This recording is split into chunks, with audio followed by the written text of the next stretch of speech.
Purn Kumbh 2013 was a lifetime opportunity to be part of a colossal religious and cultural event which occurs once in 12 years.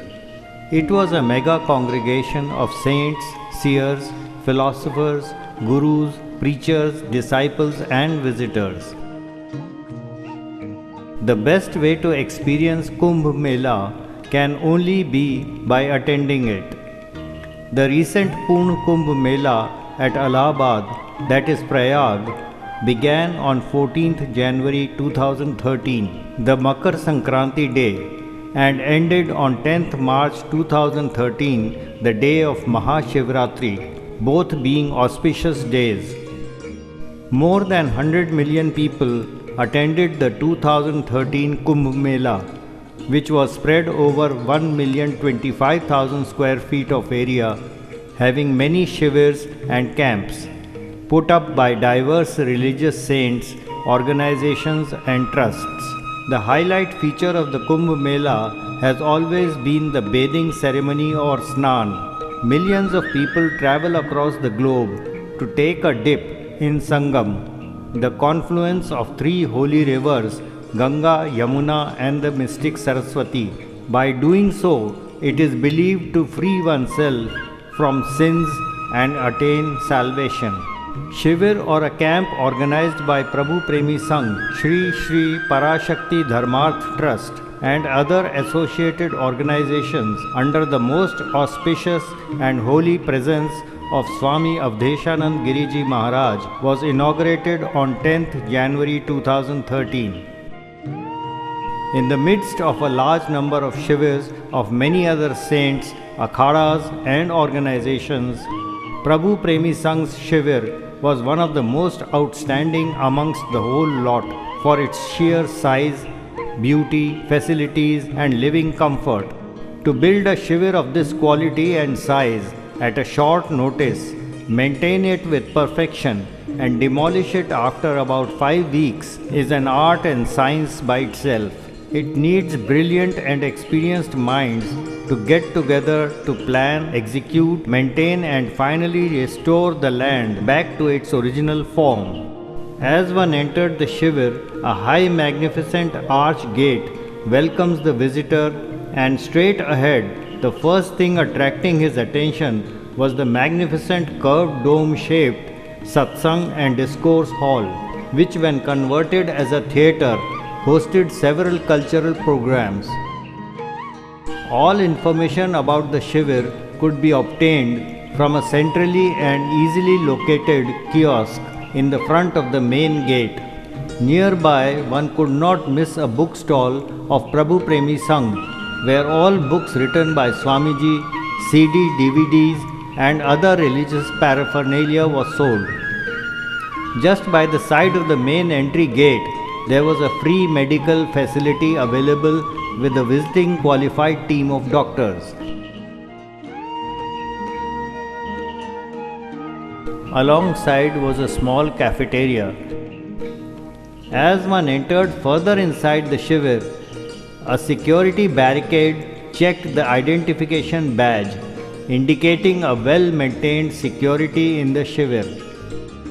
A long road lined up on both sides with decorative lighting and flower beds divided the Shivir into two areas. On one side of this main avenue was the Saraswati Kutir, depicting a typical village in India having 11 huts made of straw with inbuilt toilets and bathing facilities. Behind the huts were dormitories called as Triveni Kutir.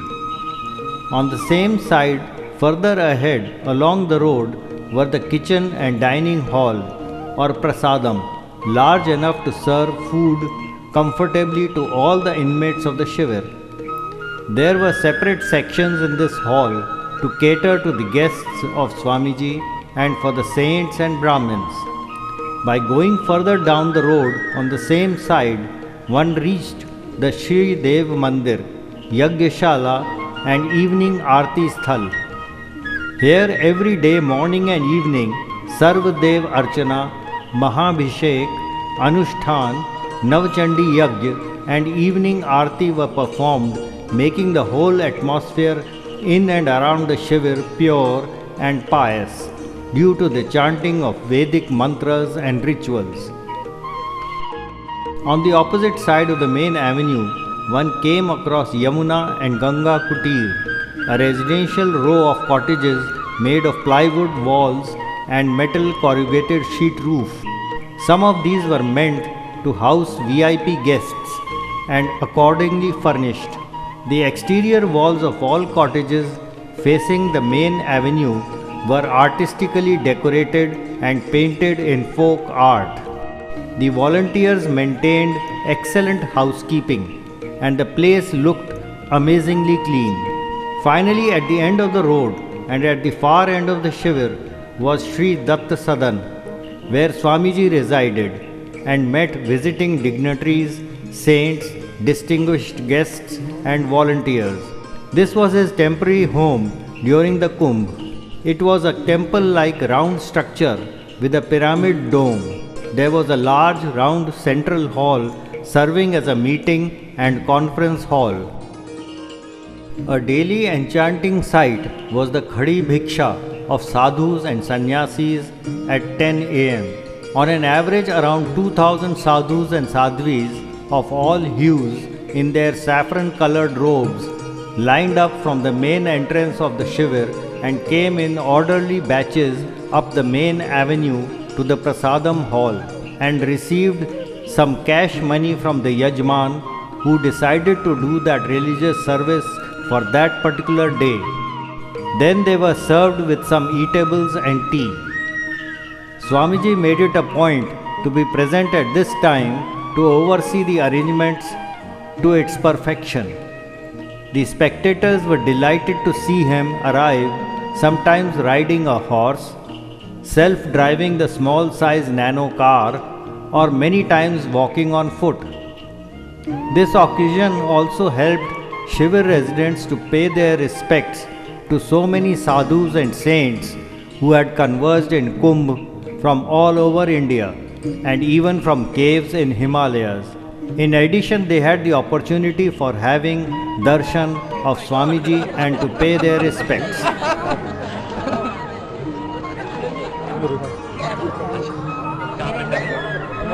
अच्छा, very good. You are most welcome, most welcome. आपका मन लग रहा है ना? इसमें डालिए. बटोले. बस हरिओम. राजा सही बात. Thank you.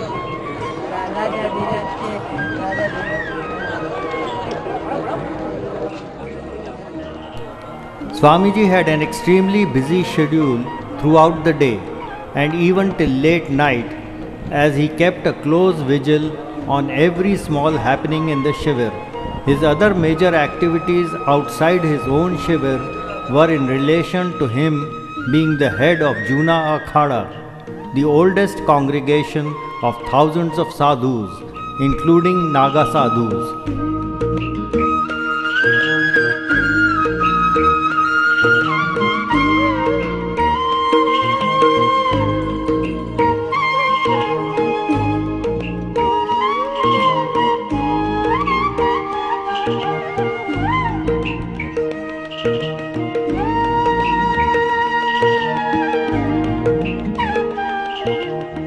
Around 3:30 in the afternoon, people started gathering in the satsang hall for a daily session of bhajans, discourses by invited saints, and to finally end with a 1-hour pravachan by Swamiji starting at 5 p.m.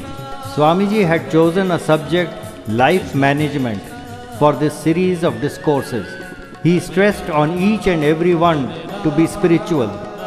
As per him, no one stops us to lead a divine life except our own lethargy and mistaken attraction to objects of this world, from which one can never get the eternal bliss sought by all mankind. Living a divine life with the right thoughts and positivity will instantaneously lead the sadhak to permanent bliss.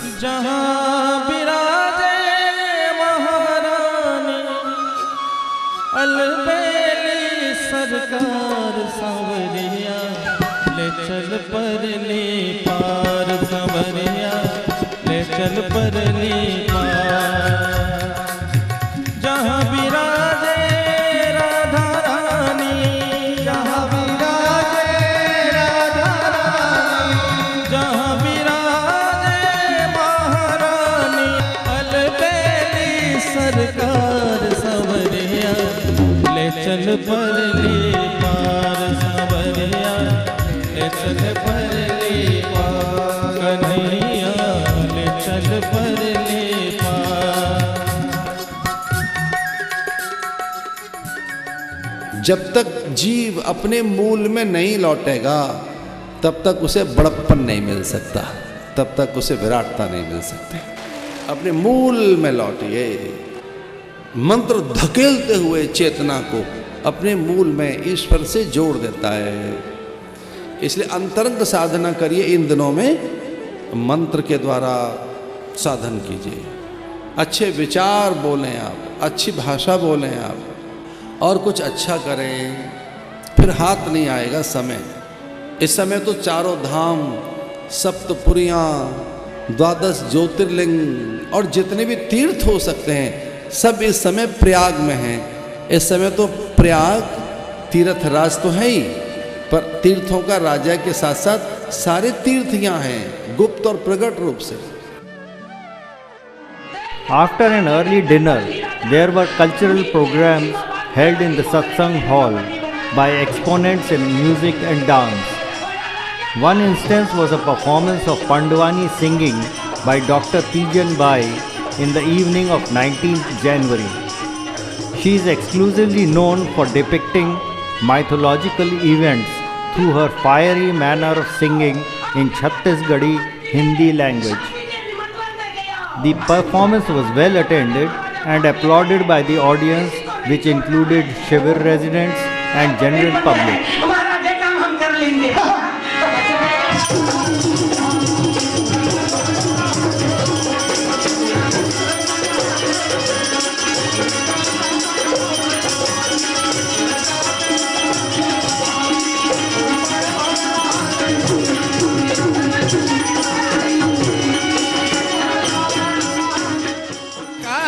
Kamri वारे ने जुलम कर डारे रिया कारी कामर वारे। From 24th January, a daily program of Ras Leela in a classical form by Rashtrapati Award winner Fateh Krishna Ji was held in the late evenings and mornings. Gokul को वसुदेव चले गोकुल को, अररररर जमुना ने चरण पखारे रिया कारी कमर वाले ने, यमुना ने चरण पखारे रिया कारी कमर वाले ने, जुलम कर डारे रिया कारी कमर वाले ने, जुलम कर डारे रिया कारी। Some of the exponents in arts, music and dance who were invited and performed during the span of Kumbh Shivir were Pandit Bhavani Shankar, Pakhavaj player, on 4th February. Pandit Bhavani Shankar is a percussionist par excellence. He is the unparalleled two-headed hand drum Pakhavaj maestro who learnt both Pakhavaj and tabla from his father starting at the tender age of 5.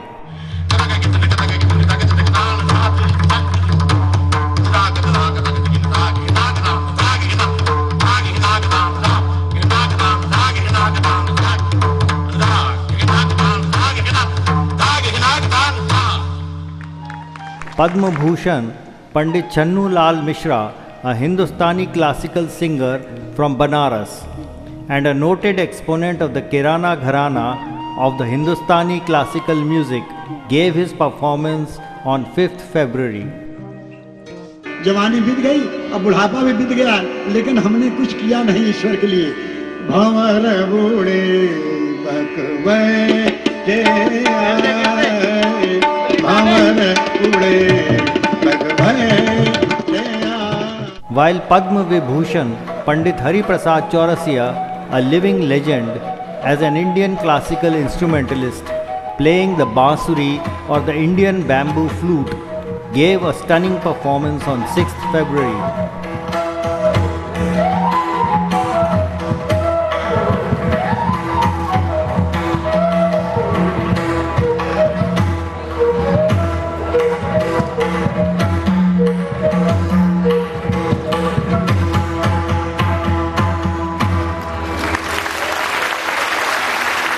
On 7th February, Padma Vibhushan Pandit Jasraj with his disciples held the audience spellbound.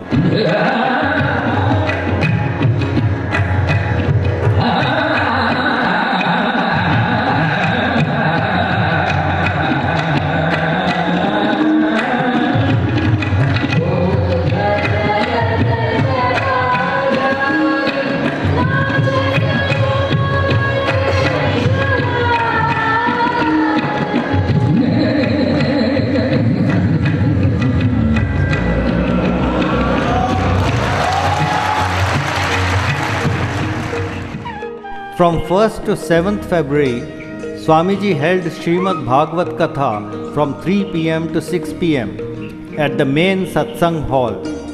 This was the time when most disciples of Swamiji and visitors from all over the world thronged at the Shivir.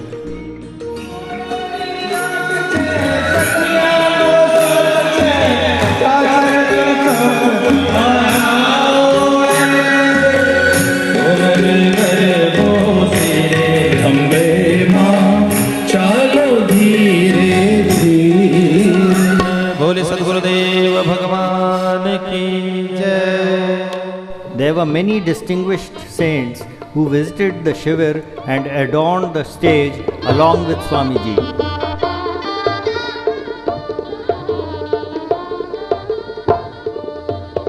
The 55-day Kumbh festival, which is the world's largest religious gathering, had 3 Shahi Snans of 14th January, 10th February, the main Mauni Amavasya Snan, and 15th February. In all of them, Swamiji and his troupe of Brahmins and guests left in the evening a day earlier for the Gaddi or the Shivir of Juna Akhada, located nearer to the Sangam in the Kumbh Mela. On the day of Shahi Snan, Swamiji rode on a chariot leading a procession called as Shahi Savari of thousands of sadhus, including Naga sadhus, to the Sangam for bathing at an auspicious time.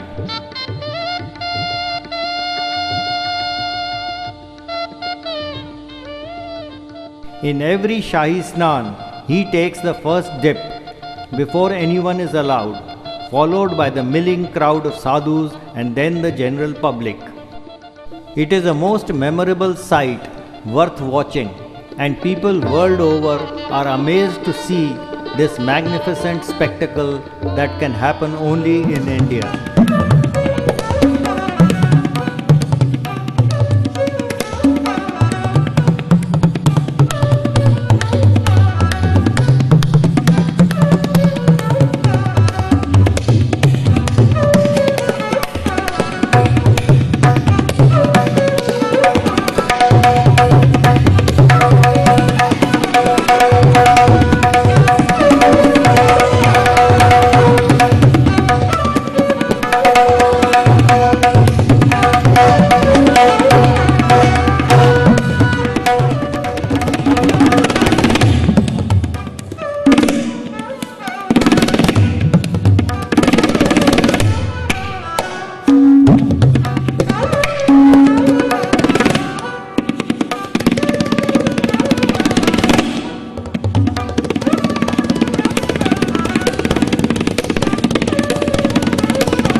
Sadhus of the Juna Akhada took part in Diksha, a ritual to become a Naga Sadhu on the banks of the river Ganga.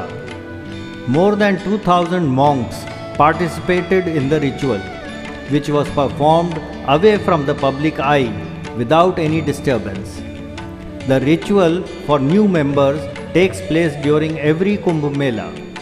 The Naga order is a highly secretive group, and their initiation or Diksha ceremony is not made known to the public. Women from the Naga holy order had their own camp at the Mela for the first time. Their camp is called as the Juna Sannyasini Akhada. Purna Kumbh Mela is the world's biggest religious gatherings. It occurs every 12 years at 4 places: Allahabad, Haridwar, Ujjain and Nasik, and it alternates between these places every 3 years. The next Kumbh Mela is scheduled to take place on the banks of the river Shipra in Ujjain in the year 2016.